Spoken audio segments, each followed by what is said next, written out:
Argiaren podcastak.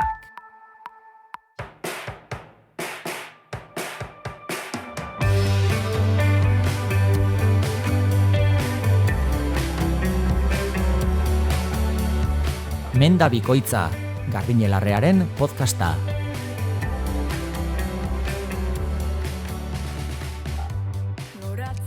Ongi etorri Menda bikoitza podcastera, hemen gaituzue berriro ere 31. saioan, okerrez banaiz, mikrofonoan bi lagun, hizketan ari zaizuen hau, eta Eneri Zarzailuz, teknikan eta, hizketan ere bai. Hizketan ere bai. 31, Neritz? 31, nik Bai. beti egiten dina zehaztapena, 3. denboraldiko 4. saioa. Nik denboraldika irakurtzen. Bale, denboraldika. dizkinak. Niri ja errespetuzko zenbakiak iruditzen zaizkian, Bueno, begira hemen, errespetua aipatuta errespetuzko pertsona bat ekarriko dinagu, biologo bat. Gaurko albistea Sandra Diez, biologo argentinarraren inguruan hasiko dinagu. Bere irakurketa, bere hausnarketekin merezi duen zerbait iruditu zaigulako, eta landarediaren inguruan egindako ikerketa ez, eta berak ematen duen ikuspegi interesgarriaz arituko gaitun lehenengo saioaren hasieran. Gero udazken betean gaudelarik, gure ezinetaz da udazkenak askotan ekartzen digun ilunaldi, eroriera hitza erabiliko dinagu, horren inguruan arituko gaitun eta aukerak sendabelarrekin, aukerak zeuzkanagu eta emango dizkinagu hainbat proposamen, gomendioak ere bai. Nola aurre egin, udazken sasoian askok izaten duten gogo falta, neke, ezin, tristura, denetik, horren inguruan, gure bizipenak, gure hausnarketak, baina batez ere, eroriera hori prestatzeko eroriera komatxo artean esan da, sendabelar noiz zein nola erabili.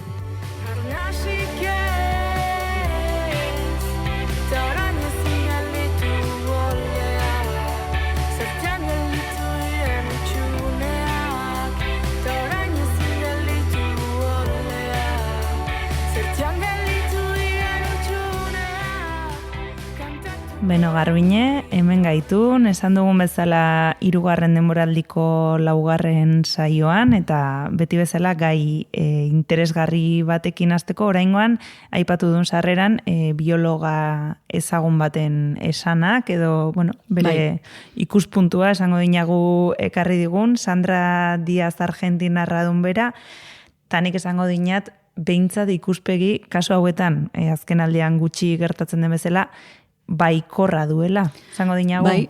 Bai, ni honek postu egin atxin, begira, Sandra Diaz esan da, jende askori neuri, esango dinat, ez zaidanan etortzen, bereziki pixuzko norbait, ez? Eta hau, landare zalea izanik, eta landaren munduan ibilearren, ez? Emakume biologo hau, argentinarra bera, Nobel saria dun.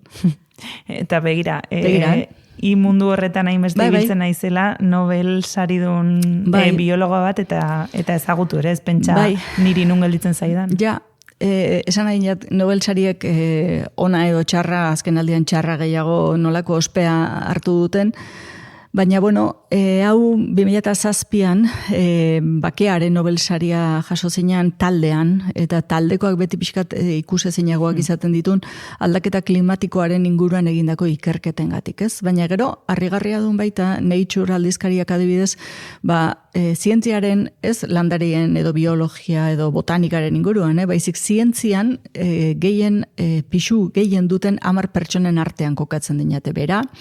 Eta gero, esan berrez egon, ikerketa zientifikoetan aipu gehien izan dituen pertsonetako bat dela.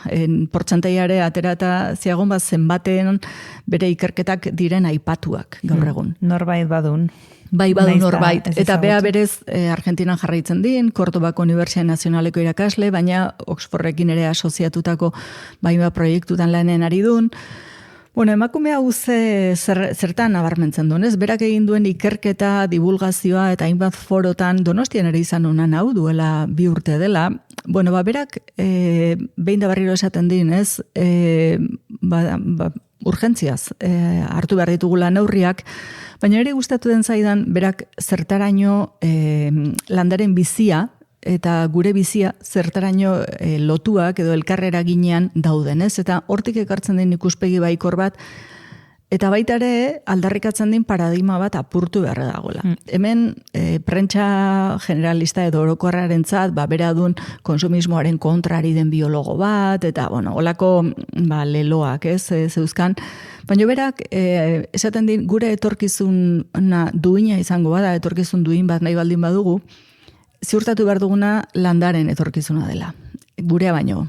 Hain zuzen, munduko vegetazioaren 40% dagoela arriskuan. 40%? Asko dun, Asko dun. Asko dun. Baina, zuntxiketa abiadura ere, handia dun, eta hortik aurrikuspenak ditun, ez? Eta txekinat, ze portzentai ez dinat aurkitu datu hori, dun kasuntan hemen multzo hortan sendabelarrena. Eta berak esaten din gaur egun dagoen ingurumen arazo nagusiena gure bizi estiloa dela.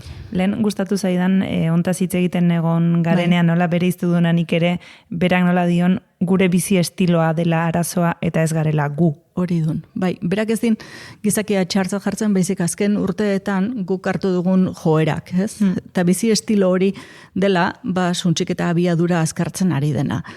Orduan, berak aipatzen din baikortasunez, ez? Landaren resilientzia maila ikusita eta hor neurriak hartzen baldin badira, gu txanpon bera garela, txanpon beraren beste aldea garela, ez? Eta hor hobekuntzak dauden neurrian guretzat ere izango direla hobekuntzak. Nire gustatzen zaidan berak nola ikusarazten dion hainbat jenderi, berak landaren inguruan askotan zehazten din organismo ez gizatiarrak, ez? Gu gizakia gara eta beste guztia ez gizakia bezala, ez? Eta hor animaliak, landareak. Baina, harrigarria du, esaten din, separazio hau egin zenetik, gaur egunean ikusten ari garela zertaraino den absurdua. Ez duela inongo zentzurik, olako banaketa ite, hau da gizaki alde batetik eta natura bestetik, ez? Eta hau nondik datorren, ze garaitik, azterketa historiko egitea egon baziagon, baina berak erabiltzen din terminologia dun tapizarena. Eta esaten den bizitza, gurea eta naturarena tapiza dela. Eta tapiz hori nola egina dagoen ariak, nola duen lotuta, eta hemen bere ikerketak niretzat txundigarria ditun, adibidez, esaten din geneak zertaraino partekatzen ditugun, adibidez. Eta guk oso berezia sentitu nahi dinagu, oso piramide evolutiboaren gainean, onenak, baina, xaguekin egiten dien ikerketek gero guretza balio baldin badute, zesan nahi din. Xaguekin konpartitzen ditugula jene asko, ez? Edo ospinatako eltxoarekin, orduan gu ekologikoki gainerantzeko guztiarekin, zertaraino gauden konektatuta, ezekinagu. Eta bera hortan ari duen hori ikusarazten, ez? Eta guk nahi edo ez nahi esaten din. Orduan, lurra guztion garapenerako erabilidar genukela. Eta hori duen bere ikuspegi aldaketa, ez?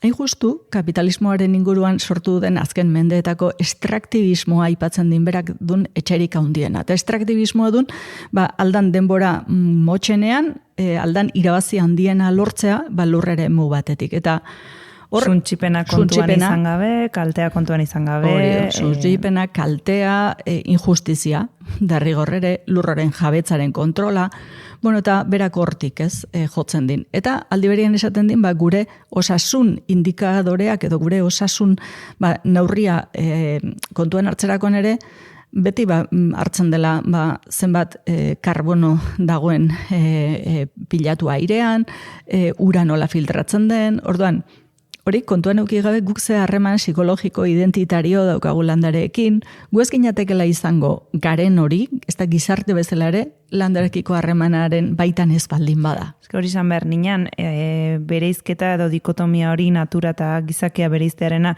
guztiz mentala edo ideologikoa dun, ze gero praktikan nahi edo ez nahi elkar eragina dinagu. Dudari gabe. Hau azken urteetan biologian da botanikan gehien ikusten ari den lerroa duen, ez? Eta hemen aipatu izan dinagu, eta nik miresten dinat Stefano Mancusoren lana, berak nola aipatzen duen,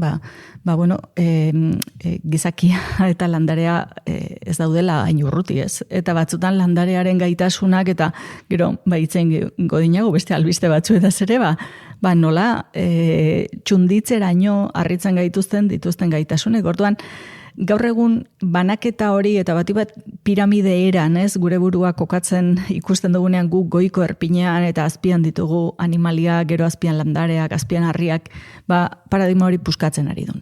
Eta ikusten dinagu, urrengo urteetan ere hola izango dela, eta hobea dela, borobiltasun batean, hemen tapizitza erabiltzen din, elkarren ari lotuta dauzkagun arien artean, gaudela, ez? Eta, batek kalte larri bat izango balu, guk hori nozituko genukela EPS oso luze batean. Eta esan dinagu, bere irakurketa nolabait baikorra dela, ez? Nolabait badiola eman diezaiok egula buelta honi, edo, bizi estiloa aldatuta, ala ere irakurri dinat, eta baikorra badun, baina pixkat esaten din, azken aukeran bagunde bezala, atera bide horren atea geroz eta txikiagoa iristen ari dela, ez? Bai, hori dun. Berak ez din txantaiarik planteatzen hemen gai honetan badagoelako, ez? Halako, larritasun hori, berak ez din larritasunetik hitz egiten, baitare asko ikertu dituelako resilientzia mailak, ekosisteme dituzten bere onera etortzeko gaitasuna, guk gureak ere halagakoa ditun.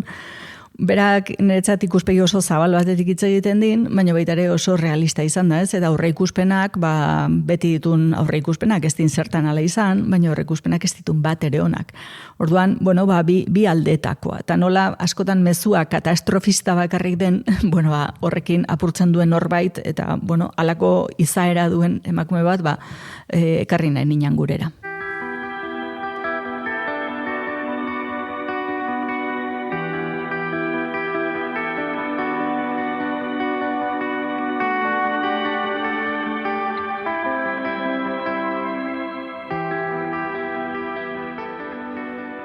Eta gaur sendabelar baten faltan 5 ekarriko ditunez? Bai, 5. 5 sendabelar. Bai. Garaiontarako 5 bakoitza bere erara egokiak direnak. Aitzaki ditu niretzat beste zerbait eta hitz egiteko. Gero 5 horiekin zer egin, ez landuko dinagu, baina niretzat duen udazkenaz hitz egiteko erabat zeharka bada ere, ez? Hemen transizio urtaroak udaberria eta udazkena ditun esango dinago poesian, da literaturan, batipate romantizismoaren eraginez, halako prestigioa dutenak edo fama, uste ona, baina ni holakotan beti akordatzen haun Eduardo Gil berak behin idatzita utzi zuen gauz batekin eta dun, udaberriari gorazarre egiten dioten poeta hoiek lorei buruz eta txorien kantu alaiei buruz ari direnak, poeta horiek udazkenean horbela jaten aldute. Eta hau dun, udaberriko goraldi hori, ez dena denontzat ere ainona, Denentzat ez da goraldia. Ez den. Eta udazkena, ez din zertan, denentzat ere beraldi bat izan, baina egia dun, askorentzat beraldi bat dun, horbela jatea tokatzen dun, iluntasuna zatorren, hotza egiten hasten din, eta jende asko etxea hon bate ondo. Beraldiak txarra ere, ari gaidun beraldiaz, zerbait txarrazariko bagintuna bezala, ez din zertan izan. Ez din zertan, nik ostoak irudikatzen dizkinat. Arbolen irudi hori hortziagon, ez? Hau da, biziaren ziklo bat eta zaridun, galera zaridun. Eta guk ostorik ez baino hilea franko botatzen dinago, sasoi hontan. Gure biologiak galera klabe hori bazeukan. Eta gogorarazten zigun, ez? Eta ikusten dizkinagu, hainbat pertsona inguruan indar gutxirekin, vitalitatea itzaltzen, eta argi faltak eta hotzak, eta ezetasuna hor ustartzen hasten direnean, hauek ez daudenak batere ondo, eta ez dutenak batere ondo bizi garai hau.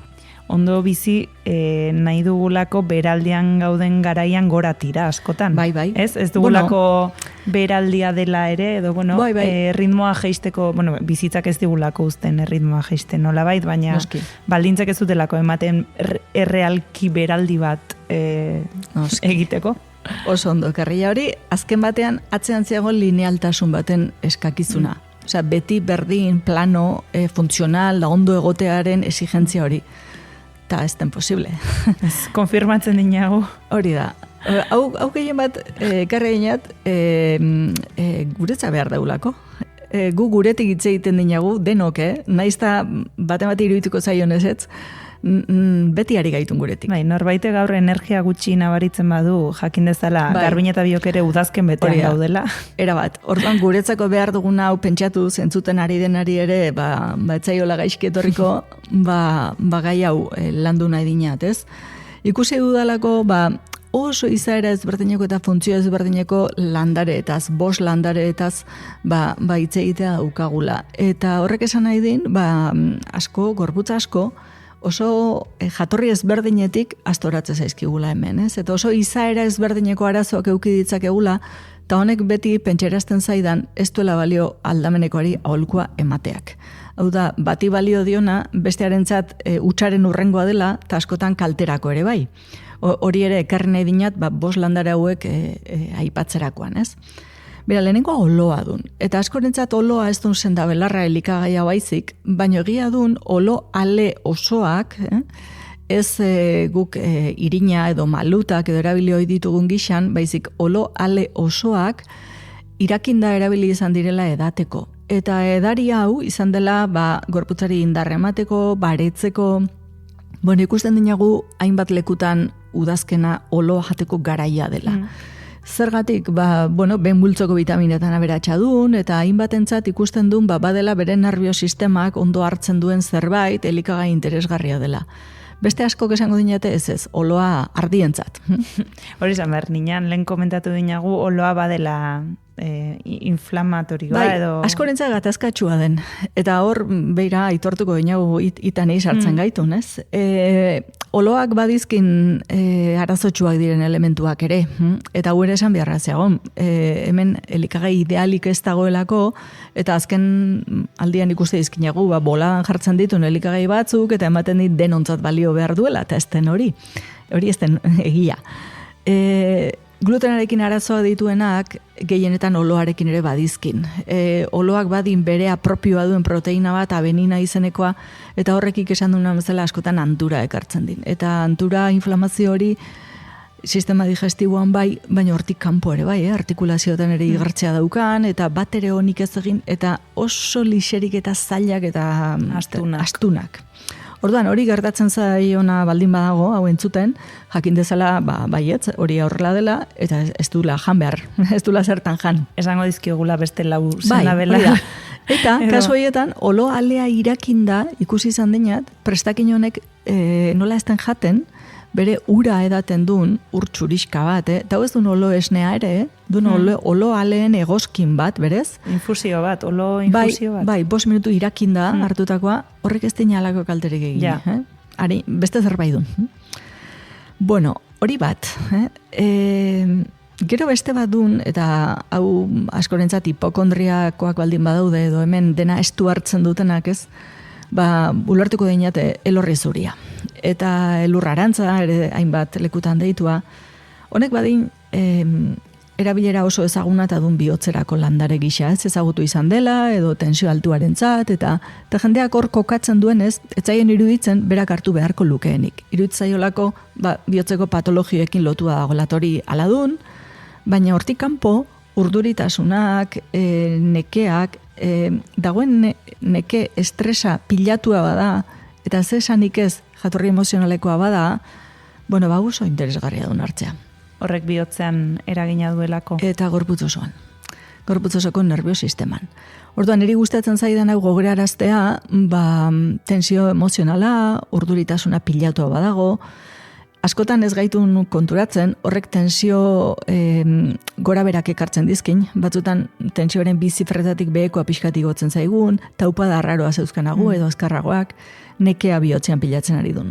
Eta batzutan ez duen zertan iritsi gaitz bat izatera, baino gora berak zeuzkanagu. Eta udazkenean oso arrunta ditu nauek. Orduan, gainera, elorri zuri hartzeak, infusiotan, bihotza giar gisa ulertuta, giarra indartzen din. Bihotzanen indargarri badun. Eta hau kirolean, ariketa kardiobaskularra egiten ari denak, hau da, bihotzaren taupada indartsuak hartzen dituenak, tartea behin edatea bat ere txarra ez. Orduan, garai hontan, askori alako sosegu bat ekartzen zaiene, oso interesgarria dena, elorri zuria. Askotan esan dunez, bihotzak alako abisurik ematen espazigun iruditzen zaigun, ondo doala eta bera bakarri doala, baina azkenean gure zentroa balimadun, gure jaiogarenetik gelditu gabe ari duen, atera kontuak. Eta hala segi dezala. Bueno, gero hemen baziagon espresio bat ni beti akordatzen ari zena. Beti etxean entzuten inean, eske dutzu gauzak oso apetxo hartze dituzu. Apetxo hartzen ditun jendea baldin baziagon, hori oso adierazgarria duen, hori puntatzen ari duen, non somatizatzen ari den nervio maila hori, eta esan behar dina eta askotan bizkarreko min batzu goiko partekoak aurreti datoztela. Orduan, elorritzuria olako jendearentzat oso ona. Bueno, urrengoa duen jengibrea. Eta jengibrea lehenera ipatu izan dinagu, jengibrea, sendabelar, sukaldeko espezia, tuberkulo, zailaz egon kategorizatzean nunbait, baina nik oso garbi zeukanat udazkena badala jengibrea hartzen hasteko garaia. Gorputza berotzeko. Gorputza berotzeko. Jende askok bizidin garai hau haize hotza bereziki edo ezetasun hasten denean, ez dula gorputza oztu, gero erroparekin asmatu ezina. Goizean atera iz jantzita harinegi oztu eginaiz, hotz hori ezin barrutik atera, lixerik eta txarrak ere bai, presaka ibiltzeagatik askotan, ez? Edo gauza asko lixeritu beharra gehi elikagaia. Orduan, jengibreak hemen bapatean hartzen din erabilgarritasuna. Udan niretzat ez dun beharrezkoa eta kalte iteko gehiago dun, bero iten dunean jengibrerik ez ginake konsumitu behar, baina orain bai. Eta hau, iluntzetan zeukanagu erabiltzea, txai aipatu genian hemen, txai nahasketa ura, esnearekin, txairen parte importante bat jengibrea dun, zopatan ibiltzea zeukanagu, sagar konpota egiten badugu ere bai hautzean, baina irakinda, sustraia birrindu eta irakinda edateak ere, askori behar duten erremedio bakarra udazkenekoa jengibreak ekartzen ziene.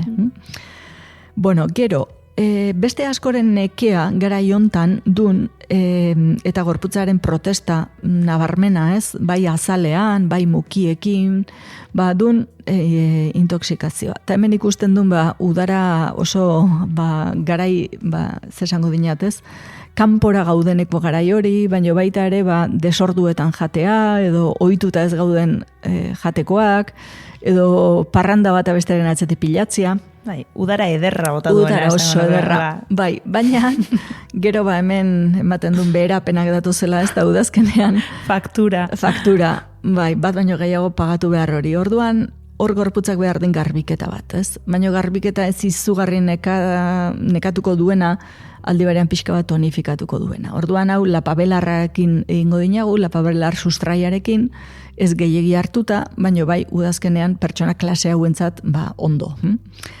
Bueno, eta azkeneko ezaguna dinagu. Azkena oain dudan nagon, denboraldi hontako lehenengo saioan aipatu geninan, eantzuleak fin entzuten gaituzten, da ea gogoratzen diren tulsi. Tulsi sendabelarra, edo albakarekin. Bai, albaka santua askorentzat. Bueno, tulsi dun landare, ze esan, burmuina lixerikera aparatua, gehiago jakin nahi duenak podcastura entzun dezala, gukan ikerketa bat ekarri genuelako ohiko albaka pestoan erabiltzen dugun albaka hori, eta tulsiaren alderaketa bat eginda zer ekarpen zituen landare honek, immunomodulatzaile interesgarria dun, burmuinean egiten den lan interesgarri bat burmuineko nekearekin, antioxidatzaile oso indartsua, eta batez ere estresaren bizipen handia duena edo estresarekin, ez? Hemen gatazkan dabilen jendearentzat adaptogeno on bat.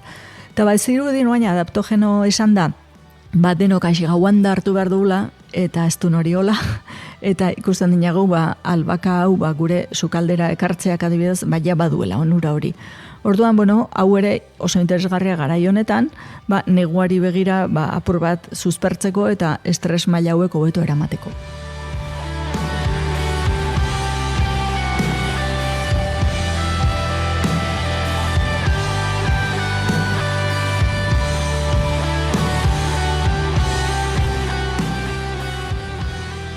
Eta aipatu dizkinagu 5 sendabelar edo 5 landare udazkenerako egokia direnak, eta orain 5 horiekin 3 kombinazio proposatuko dizkigun. 3 kombinazio egingo dizkinagu, begira. Nik lehenengoa pentsatu dinat lapabelarra eta oloa. Biak lapabelarra sustrai gogor badun, oloa ere olo aleetaz ari naun, ale osoetaz.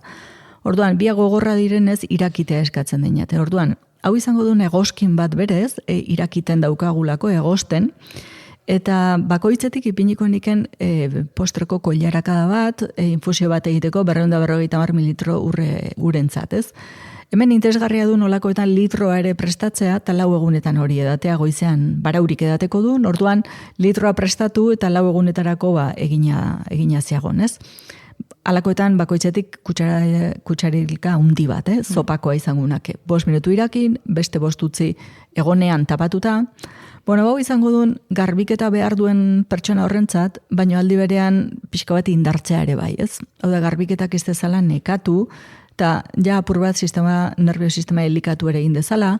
Orduan hau, astebete batean oso ondo. Astebete batean hilabetero, orain hasita, bendu bitarte, urtarril bitarte oso eramangarria duen.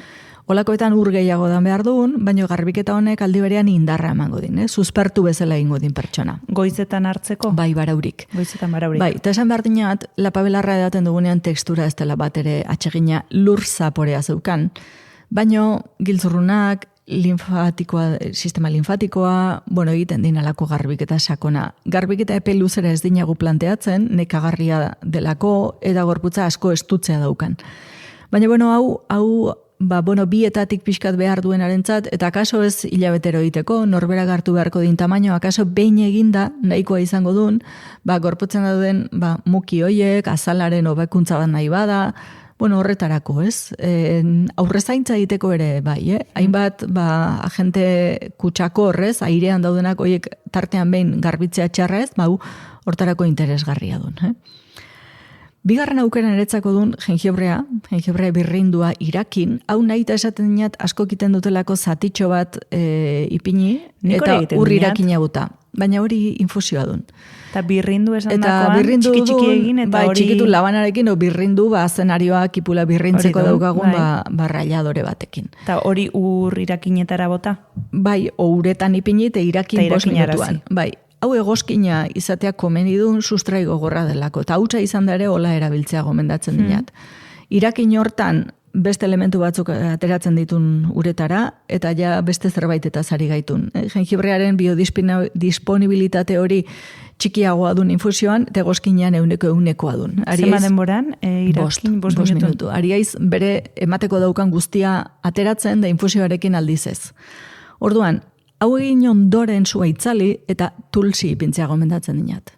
Orduan, tulsi hau, albaka sakratu hau, kopuru bera, postreko koilara da txiki bat, infusio bat entzatari baldin bagara ez, eta jengibrea beste hainbeste, litroaz ari bagara, zopako koilaraka da hundi batetaz. Baina prozedura iguala izango duen. Orduan, hau zertarako duen, baldi berean, digestiboak diren arazoak, baina baita arnasbidetan hasi aldiren hainbat arazo, nik ozbero arraroak bizi baldin badizkinat, orain zer ditu naun, baina gero oztu, gero haize hotzonekin bazirudin gaixotzea noala, baina naiz gaixotu, udazkeneko gora berak guztiak, hori jengibreak kubrituko din, baina tulsi immunomodulatzailea dun, eta digestibo oso on bat. Orduan, honekin pertsona bizitu egiten dun, pizgarria dun, vitalitate gehiago, hau askotan, otordu ondoren edan da ere, ja ondo joaten duen. Ados? Bai, askok nahi izaten jate, ez dut banik gehi jan gaur, baina ez di joa digestio ona, ez? Ondoren erako ere proposamen ona duen. Eta hau, zeago, lasai asko hartzea egunero eta epe luze batean. Orduan, badizkin bere kontraindikazioa jengibreak, bero aldia badaude, sofokoak badaude, edo askotan bihotzerrearekin ez duen ondo konpontzen, baditu, hainbat kontraindikazio. Baina, egunen infusio bat hartuta erauntan, ez duen izango arazotsua. Eta adibidez, litro bat egitea aipatu duen. Hau litro bat egin da utzi, eta frigorifikoan, ez duen komeni aldiro egitea. Baizik, adina litro bat egin eta... Oksidazio maila hori ez duen handia. ez baitu nepeluzerako 4 egunean edango dun. Tani batzutan praktikoa izateagatik eta gauzak erreste aldera esaten dinat, Otzik ez du edan behar, pixka bat epeldu berotu, eta hori prest daukan, jende askori, tratamenduarekiko atxikemendua kostatzen zaion egunero prestatu ezin hori. Nik errezago irudikatzen inan ere kasuan ere prest izatea eta berotu eta hartu. Gabe, astean 2 aldiz prestatzea duen. Beti zaukan oxidazio maila bat, baina ez duen kezkatzekoa. Orduan, sopako koilaraka erabili hor neurri gisa litro bat urentzat ari gaitun. Oso ondo. Bai, eta gero azkenekoa izango duen jengibre irakina eta lapabelarra, hau biak gogorrak ditun da biak irakitera goaztin, biak irakin da, niretzat, ikusten dinagu lixeriketa aparatuaren arnazbideen, alako garbiketa interesgarri bat, eta batzutan gertatzen eguna duen, digeritzeko, lixeritzeko gaitasuna hobetzeakin, vitalitate gehiago daukagula. Eta, askorentzat, hau badun, urtean zer beste zerre egin ez dutelako, edo garbiketa mailan esan edinat, eta lixeriketa ikusten duen gabonak etorriko dituen horrengo hilabetean, eta dagoeneko turroia baldin bat zeukanagu eskura, eta dagoeneko jaten hasi gaitun, toksina maila honekin, gabonen ondoren bai gaixo goteko loteria horretarako boletoak bai ari garela erosten. Orduan, nik uste dinat lehenago egin aurre zainketa bat, astebete bat, nahi izatera 9 egun, baina askoz gehiago ez, eta egunean infusio hau, egoskin hau, bat baino gehiago ez edan. Bakarra edan, garbitzera goazenez kontuan izan ur gehiago edan behar dugula, alakoetan, nik hau oherakoen ez dina gomendatzen arrazoi horrengatik, goizian baraurik edan da, ur gehiago egunean zer edan da, askotan gorputzak bere kabuz buelta ematen zion. Taldiz, elorri zuria nik bakarrik utziko niken. Ez dun, niretzat, izatekotan garraiskarekin, hemen aipatu ez dugun landare bat, baina bera bakarrik nahikoa dun lan hori egiteko. Eta puntualki hartzea ere, hau da, gaur egun oso estua pasadut, edo askori esate zienat, zu tanatorietik bueltatzen zarenean etxera eran elorri zuria, hobeto ingo duzulo. Hilabete hau eriotzarena dun jairik ez duen gutegiko hilabete bakarra, duen jai ofizial bakarra justu kanposantera. Hildakoena dun, hor poza hundirik ez ziagon, naizta Halloweenekin. Tristea duna zaroa, Bai, naizta gau beltzarekin, saiatzen ari ditun azken urteuetan, baino alakoa dun, ez? Lehen aipatu inaguze estadistika dagoen ere. Bai, ez? Esan dun azaroa dela jende gehien hiltzen den hilabetea. Bai, ala dun, funerariek... Ez, komunitate autonomo honetan. Munduan etxekinat. Komunitate autonomo honetan, azken urtetako datuak, ditun, oiek, eta funerarietako garai altua esango dinago. Bere lan gehien diteuten garaia dun, azaroa, ez? Bazirudin argiaren beheranzko indar horrek, argi faltak, asko esan nahi duela, ez? Erori aldian zaudeten ontzat, gauden ontzat. Gauden ontzat. Ni bazpare kanpora botatzen. Hori, hemen gure 3 gomendioak probatzen badituzue, betikoa. Nahi baduzue idatzi kontatzenean nola joan zaizuen, mendabikoitza bildua argia.eus helbidera, eta gure saio guztiak betikoa, argia.eus eta bizibaratzea.eus atarietan topatuko dituzue, eta gu hemendik 2 astera itzuliko gara berriro. Osongi. Ondo izan Garbine eta ondo izan, entzuleok. Argiaren podcastak. Podcast hau libre eta doan zabaldezakegu Argiaren komunitatea osatzen duten milaka lagunek proiektua diruz babesten dutelako. Zuk ere kazetaritza independentea babestu nahi baduzu, egin Argiako kide.